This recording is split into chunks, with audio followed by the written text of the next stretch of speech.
नमस्कार मित्रांनो, आज आपण बोलणार आहोत ग्रॅटिट्यूड किंवा कृतज्ञता या विषयावर. तर काय आहे ग्रॅटिट्यूड? ग्रॅटिट्यूडचा सरळ सरळ अर्थ असा आहे की आपल्याकडे ज्या गोष्टी आहेत त्याबद्दल आभार मानणं किंवा आभारी असणं. खरं तर मित्रांनो, जीवन जगताना आपला प्रमुख उद्देश असतो की आपल्याकडं जे काही आज आहे ते कालच्यापेक्षा बेटर असणं किंवा चांगलं असणं. आपण प्रत्येक जे काही कर्म करत असतो त्यातून काहीतरी मिळवण्याचा प्रयत्न करत असतो. आणि हे नक्कीच हे प्रत्येकाच्या जीवनाचं ते कर्म आहे, ते असावंच. परंतु काय होतं की आपण जर वारंवार जे आहे ते मिळवण्यासाठी जर मिळवण्याचा प्रयत्न केला आणि मनामध्ये हे संकल्प निर्माण केले की माझ्याकडे ह्या गोष्टी नाही आहे, असं एक निगेटिव्ह कुठेतरी संकल्प निर्माण केला की साधारण संकल्पशक्ती आपल्यामध्ये एवढी मोठी असते आणि एक संकल्प इतकं काही आपल्या आयुष्यामध्ये निर्माण करू शकतो. तर मला असं वाटतं निगेटिव्ह संकल्प येणं हे आपल्या दृष्टीने कुठेतरी चुकीचं आहे. त्याच्यामुळं ह्याच वेळेस आपल्याकडं काय आहे किंवा काय मिळालंय ह्या गोष्टी बघणं खूप महत्त्वाचं असतं, असं मला वाटतं. साधारणपणे बघा तुम्ही की प्रत्येकाच्या जीवनात कुठेतरी 80% 90% किंवा 95% गोष्टी मिळालेल्या असतात असं मी म्हणेन. आपली 10 स्थिती उरलेल्या 20 किंवा 10 किंवा 5% गोष्टीसाठी. पण साधारण या ईश्वराने हे जीवन असं बनवलंय की आज समजा ज्या गोष्टी माझ्याकडे नाहीये 5%, ह्या गोष्टी उद्या जरी मला मिळाल्या, समजा ABCD हे 4 गोष्टी नाही ह्या मिळाल्या, त्याच वेळेस मला परत EFGH ह्या 4 गोष्टीची उणीव भासणार आहे. कारण का की तसं ह्या जीवनाची निर्मितीच तशी झालेली. साधारणपणे जर आपण 100% गोष्टी या मानवाला मिळाल्या तर कदाचित याची क्रिएटिव्हिटी नष्ट होऊ शकते या पृथ्वीवरची. त्याच्यामुळे ही कायमच कुठेतरी ईश्वराने उणीव ठेवली, त्याच्यामुळे मनुष्य कर्म करत राहतो. परंतु आपण कायमच जर ह्या मोडमध्ये असेल की माझ्याकडे नाही आणि मला मिळवायचं आहे, तर हा एक निगेटिव्ह मोड होऊन जातो आपल्या जीवनाचा. त्यासोबत परंतु आपण हे जर बघितलं की माझ्याकडं जे आहे, म्हणजे माझ्याकडे समजा 90% गोष्टी आहे, मला 10% मिळवायचे आहे, परंतु 90% आहे असं जर मी म्हटलं, तर एक पॉझिटिव्ह थॉट निर्माण होतो, पॉझिटिव्ह संकल्प निर्माण होतात. आणि मित्रांनो, आपल्या जीवनामध्ये या संकल्पाला खूप महत्त्व असतं. तुम्ही बघा न्यूटनसारखा एक शास्त्रज्ञ, त्याला फक्त एक संकल्प आला की ते ॲपल झाडावरून खालीच का पडलं. एवढ्या एका संकल्पावरून त्यांनी एवढ्या मोठ्या गुरुत्वाकर्षणाचा शोध लावला. तर मित्रांनो, नक्कीच आपल्या मनामध्ये आपण काय संकल्प वारंवार निर्माण करतोय हे खूप महत्त्वाचे आहे. त्याच्यामुळं आपण कधीतरी दिवसभरातून 2दा 4दा ह्या गोष्टीचा विचार केला पाहिजे की माझ्याकडे ह्या गोष्टी आहेत, मी खूप लकी आहे. आज तुम्ही जस्ट आपल्या महाराष्ट्राच्या लोकांचा विचार करा. आपण महाराष्ट्रात राहतो.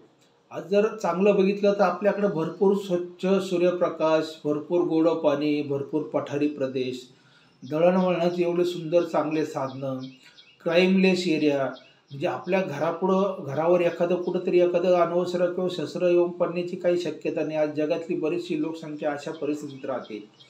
साधारणपणे बॉडी टेम्परेचरचा +10 किंवा -20 जे की आपण इझिली बिअर करू शकतो असं बॉडी टेम्परेचर. म्हणजे एवढ्या काही गोष्टी भरभरून मिळाल्या आहेत, परंतु कदाचित आपण या गोष्टीचा कधी विचारसुद्धा करत नाही. आज ज्यांच्याकडे तुम्ही जाऊन बघा जिथं समजा -20 -10 डिग्री टेम्परेचर आहे, ते लोकं कशा परिस्थितीत राहत आहेत. परंतु आपण एवढे लकी आहे, पण ह्या गोष्टीचा बिलकुल आपण विचारसुद्धा करत नाही. आपण फक्त काय की जे नाही ह्या गोष्टीवर वारंवार कॉन्सन्ट्रेट करतो. तर मला असं वाटतं आपण मध्ये-मध्ये कुठेतरी पॉज घेतला पाहिजे. दिवसातून 1दा, 2दा, 4दा आणि ज्या गोष्टी आपल्याकडे आहेत त्याच्यावर नक्की चिंतन केलं पाहिजे. विशेषतः काय की तुम्ही कशापासून बनलाय की हे जे पंचमहाभूत आहे, ही धरती, आकाश, हे वायू, जल, अग्नी, ह्या 5 गोष्टीपासून आपण बनलेलो आहे. तर ह्या गोष्टीचा कुठेतरी आपण आभार मानला पाहिजे वारंवार. नंतर तुमचे आई-वडील, जन्मदाते आई-वडील यांचे पण आपण वारंवार आभार मानले पाहिजे की यांनी एवढं छान जीवन आपल्याला दिलंय. तुमचे बहीण, भाऊ, मित्र, नातेवाईक ज्यांनी तुम्हाला घडवलंय किंवा आज तुम्ही समजा एखाद्या कार्यालयात काम करताय, त्या कार्यालयाचे, तुमच्या कुटुंबातल्या मेंबरचे, यांचे जर आपण वारंवार आभार मानले मित्रांनो ना, तर कुठेतरी आपल्या मनामध्ये एक पॉझिटिव्ह संकल्प निर्माण होतो आणि ही पॉझिटिव्ह फ्रिक्वेन्सी तयार होती आणि ही फ्रिक्वेन्सी बाहेर पडते आणि जो लॉ ऑफ अट्रॅक्शन आपण ज्याला म्हणतो तो काम करतो. कारण कसं आहे की तुम्ही जेव्हा एक थॉट निर्माण करता तो एक फ्रिक्वेन्सी घेऊन बाहेर पडतो आणि जर तो पॉझिटिव्ह असेल तर तो त्याच प्रकारचे थॉट्स तुमच्याकडे अट्रॅक्ट करतो आणि जर तुम्ही निगेटिव्ह फ्रिक्वेन्सी क्रिएट केली तर त्या प्रकारचे थॉट तुमच्याकडे अट्रॅक्ट होतात. त्याच्यामुळं कसं आहे की तुम्हाला जर भरभराट पाहिजे असेल तर तुम्ही नेहमी ॲबंडन्समध्ये पाहिजे. तुमचे जे विचार आहे ते नेहमी वरिष्ठ, उच्च पाहिजे, की माझ्याकडे भरपूर आहे. मित्रांनो बघा, तुम्ही एखाद्याला मदत करता आणि त्या व्यक्तीने जर तुमचे वारंवार आभार मानले, तर तुम्हाला खूप बरं वाटेल. तुम्ही परत परत त्याला मदत करण्याचा प्रयत्न कराल. तसंच आहे, जर तुम्ही समजा इथं त्या ईश्वराचे किंवा ज्या दात्याचे आभार जर मानले, तर त्याला खूप छान वाटतं की तुमच्यासाठी अजून काहीतरी चांगलं करावं आणि नक्कीच तो करत राहतो. तुमच्या आयुष्यामध्ये खूप खूप भरभराट होऊ शकते, मला असं वाटतं मित्रांनो. फक्त काय करा, की जे आपल्याकडे आहे त्याबद्दल वारंवार आभार माना.